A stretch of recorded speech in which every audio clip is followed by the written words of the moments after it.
Hello students, this is Rohan मंत्री। आज हम देखने जा रहे हैं हमारा जो टिश्यू चल रहे थे उनमें टिश्यू आगे वाला टिश्यू जो आ रहा है हमारे पास है next permanent tissue. Permanent tissue जैसे नाम से पता चल रहा है कि भाई परमानेंट टिश्यू किस टाइप का होगा अपने पास, वो क्या होंगे, हमेशा परमानेंट रहते हैं। परमानेंट टिश्यू भी क्या होते हैं, दो टाइप के होते हैं, अलग अलग टाइप के होते हैं। उनको अपन उनके स्ट्रक्चर के बारे में पढ़ेंगे। एक तो होते हैं सिंपल परमानेंट टिश्यू और एक होते हैं कि भाई कॉम्प्लेक्स परमानेंट टिश्यू। सिंपल मतलब कि जिनका स्ट्रक्चर इजीली होगा उनको आसानी से समझा जा सकता है, बट कॉम्प्लेक्स परमानेंट टिश्यू आते हैं उनका स्ट्रक्चर क्या होगा, कॉम्प्लेक्स होगा, जिसको समझने में थोड़ी मुश्किल हमें हो सकती है, या फिर जिनके बारे में अगर टैली किया जाता है तो फिर उनको उसको समझना थोड़ा मुश्किल होता है, स्ट्रक्चर क्या थोड़ा हार्ड होता है, यानी कॉम्प्लेक्स होता है जिसमें अपन बीच में उलझ जाते हैं। तो बात होती है सबसे पहले हमारे सिंपल परमानेंट टिश्यू की। परमानेंट टिश्यू जो है, हम सिंपल परमानेंट टिश्यू क्या है, जैसे मेनली बेसिकली काम क्या आते हैं कि भाई जैसे हमें प्लांट्स हो गया है उसको सपोर्ट प्रोवाइड करने का काम कर रहा है। सपोर्ट मतलब आप लोग समझ रहे हैं, जैसे वो प्लांट पूरा सीधा खड़ा रह सके, उसको सपोर्ट प्रोवाइड करने का काम कर रहा है। जैसे खाना वगैरह मतलब बनता है, फूड बनता है, उसको क्या करना, स्टोर करके रखना, जिससे कि वो बाद में उसको काम में ले सके। ये काम सिंपल परमानेंट टिश्यू का होता है। तो इसके स्ट्रक्चर के बारे में क्या क्या बातें होती हैं तो वो लेके हम एक बार देख लेते हैं। तो फर्स्ट है हमारे पास the process of taking up a permanent tissue shape size and functions is called differentiation. यानी कि परमानेंट टिश्यू की जो होती है, जो प्रोसेस होती है, जो शेप साइज और टिश्यू को अलग अलग करने की, उसको बोलते हैं डिफरेंशिएशन। ये तो एक हमारी चीज डिफाइन है परमानेंट टिश्यू की। फिर इसके बाद आ रहा है simple permanent tissue. Simple permanent tissue के बारे में हमें ध्यान से पढ़ना है। A few layers of cells form the basic packing tissue. This tissue is parenchyma. Simple permanent tissue के भी क्या अलग अलग भाग हुए हुए हैं, क्योंकि ऐसा तो है नहीं केवल एक टिश्यू का नाम लेकर वो टिश्यू होते हैं, उसके बहुत अलग टाइप होते हैं।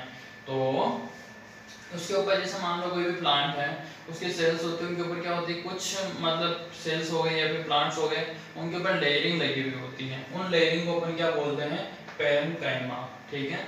A few layers cells forms the basic packing tissue, यानी कि कुछ लेयर्स मिलकर के सेल्स की क्या बनाती है, एक बेसिक पैकिंग टिश्यू बनाती है, जिसको बोलते हैं हम पेरेन्काइमा। और this type of a permanent tissue, it consists of relatively specialized unspecialized cells with thin cell walls। अब इनमें क्या होता है, जो सेल वॉल्स होती है वो क्या होती है, बहुत पतली लगी होती हैं।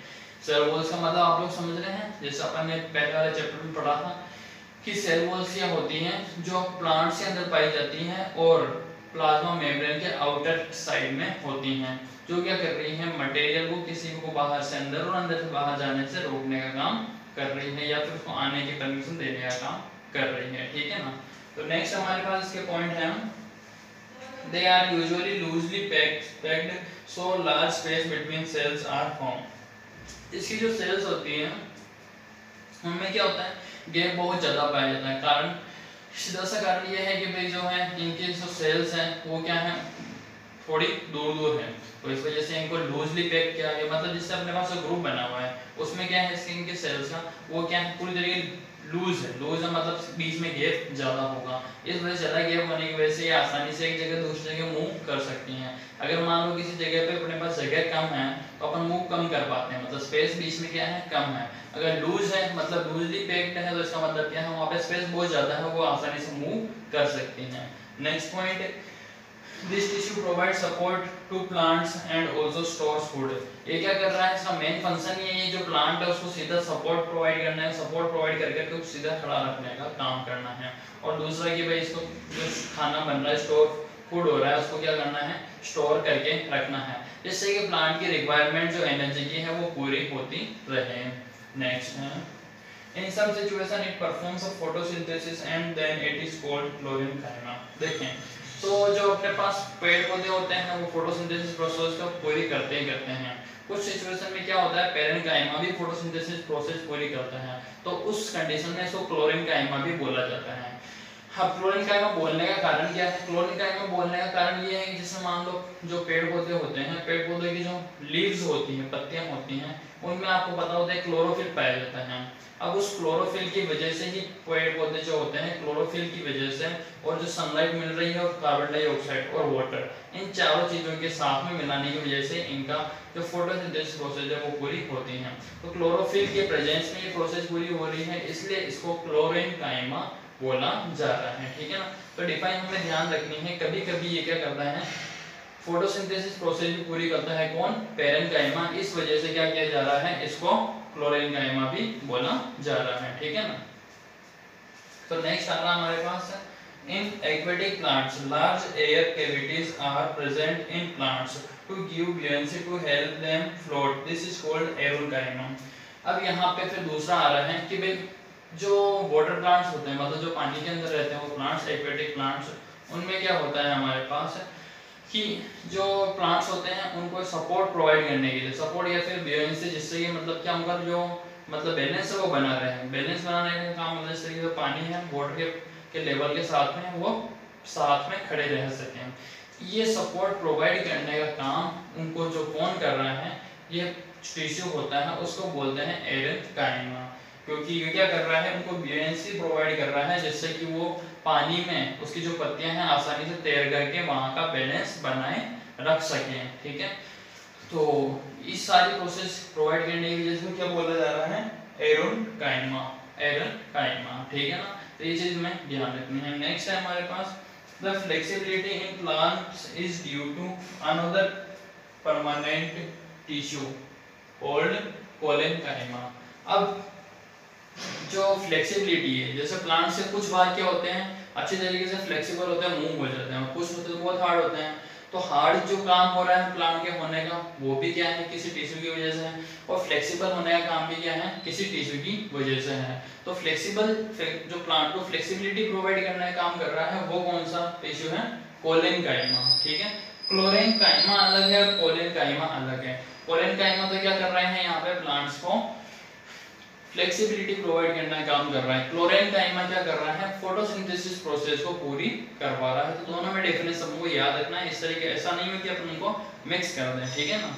फिर नेक्स्ट आ रहा है अपने पास, we found this tissue in the leaf stalk below the epidermis, there is little intercellular space। हाँ तो देखिए इसमें क्या है कि भाई ये पत्तियों के एपिडर्मिस के नीचे की तरफ पाया जाता है, सीधा सा रीजन ये है कि पत्तियां क्या होती हैं, मतलब बहुत फ्लेक्सिबल होती हैं, आसानी से मुड़ जाती है, तो फ्लेक्सिबल होने की वजह से ये क्या है वहां पे पाया जा रहा है, तो उसी की वजह से पत्तियां फ्लेक्सिबल है, सीधा ना आप चीज ध्यान रखें, जिससे कि ये पाया जाता है वो क्या होता है, पार्ट फ्लेक्सिबल होता है। अब पत्तियों फ्लेक्सिबल है मतलब वहां पे ये पार्ट कोलेनकाइमा पाया जाता है, ठीक है। और इनमें जो मतलब जो सेल्स होती हैं उनके बीच में स्पेस क्या होता है, बहुत कम होता है, क्या लिखा हुआ, this is very little intercellular space, इनके बीच में जो इंटरसेल्युलर स्पेस है वो बहुत ज्यादा कम होता है। इंटरसेल्युलर मतलब जो सेल्स है, 2 सेल 3 सेल, इनके बीच में स्पेस कम है, मतलब ये क्या बिल्कुल पास पास में है। तो इन सब के डायग्राम जो मैं आपको लास्ट में दिखा दूंगा, एक बार ये देखें। अनदर टाइप इज स्क्लेरेनकाइमा, दूसरे टाइप का जो अपने पास टिश्यू बचा वो कौन सा है, sclerenchyma. It makes plant hard and stiff, example husk of A coconut. अब हस्क ऑफ ए कोकोनट सबने देखा ही होगा, कोकोनट की जो आउटर कवरिंग होती है कितनी हार्ड होती है, तो इस टाइप के मटेरियल जो होते हैं ना वो प्लांट में बनाने का काम कौन कर रहे हैं, स्क्लेरेनकाइमा। स्क्लेरेनकाइमा हार्ड मटेरियल बनाने का काम कर रहे हैं, कोलेनकाइमा क्या कर रहे हैं, उस जो स्मूथ या फ्लेक्सिबल पार्ट होते हैं उनको बनाने का काम कर रहा है। तो दोनों का काम क्या है, पूरा डिफरेंट है। इसका एग्जांपल अपने पास क्या है, हस्क ऑफ ए कोकोनट, यानी कोकोनट की जो बाहरी कवरिंग होती है अपन जानते हैं बहुत हार्ड होती है, जिसको मतलब आसानी से तोड़ा भी नहीं जा सकता है। Next, the entire surface of plant has outer covering of epidermis, यानी कि जो पूरा जो प्लांट होता है उसके बाहर वाले सरफेस पे एक पतली आउटर कवरिंग लगी हुई होती है जिसको बोला जाता है epidermis. It protects all parts of the plant, ये प्लांट के सारे भागों को प्रोटेक्ट करने का काम कर रही है, प्रोटेक्शन देने का काम कर रही है, जैसे कि बाहर वाले एनवायरनमेंट से अंदर वाले एनवायरनमेंट को प्रोटेक्ट करने का काम कर रही है, जिससे कि प्लांट को कोई मतलब कोई नुकसान नहीं हो सके।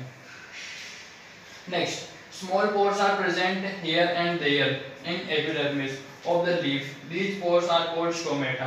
They are necessary for the exchanging of the gases with the atmosphere. अब एपिडर्मिस का जो कहाँ पाई जाएगी, ज्यादातर पत्तियों में पाई जाती हैं।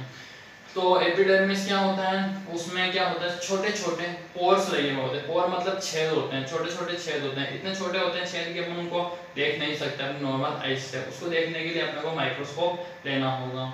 अगर माइक्रोस्कोप से हमको देखें तो छोटे छोटे से पोर्स होते हैं। वो पोर्स क्या करते हैं, उनको बोला जाता है स्टोमेटा। अब उनका काम क्या होता है, जो प्लांट्स कार्बन डाइऑक्साइड अंदर लेंगे और ऑक्सीजन को बाहर निकालेंगे, तो गैसेस का एक्सचेंज करने का जो काम है ना, वो होता है स्टोमेटा के थ्रू। तो स्टोमेटा बहुत ज्यादा इंपॉर्टेंट है इनके प्लांट के फोटोसिंथेसिस प्रोसेस को पूरी करवाने के लिए, ठीक है ना। फिर आ रहा हमारे पास in desert plants epidermis has thick waxy coating. और जो डिजर्ट प्लांट होते हैं उसमें क्या होते हैं, ये मोटी एपिडर्मिस पाई जाती है, जो या फिर कोटिंग पाई जाती है एपिडर्मिस की।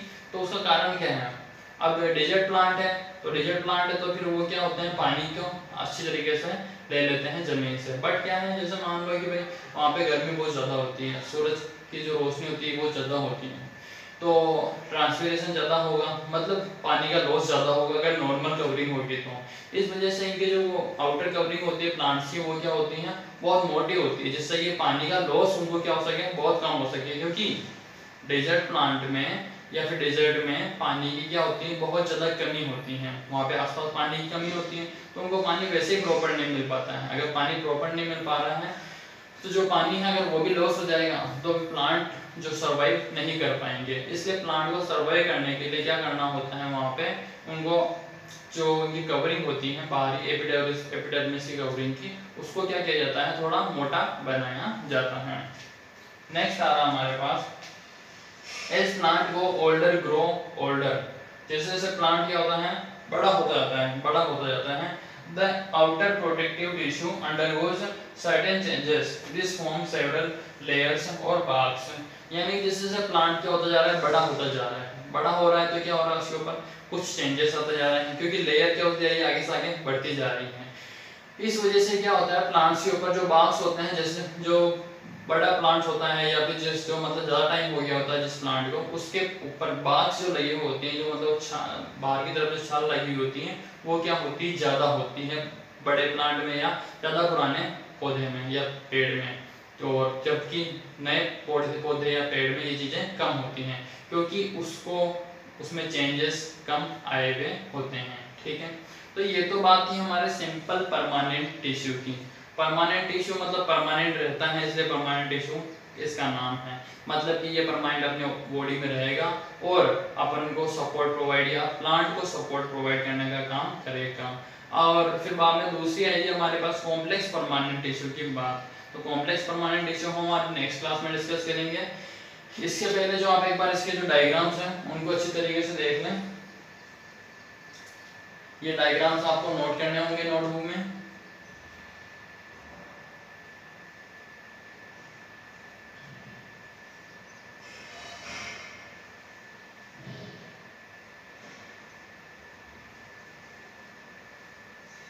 हाँ, तो ये तो थी कि डायग्राम्स के बाद, तो डायग्राम हमें ध्यान रखना है कंप्लीट अच्छी तरीके से, क्योंकि डायग्राम के भी हमें मार्क्स मिलते हैं। अगर क्वेश्चन में आ जाए कि भाई इसका डायग्राम हमें रिप्रेजेंट करके बनाना है तो हमें वो जरूरी होता है। आज की क्लास हमारी यहीं और होती है।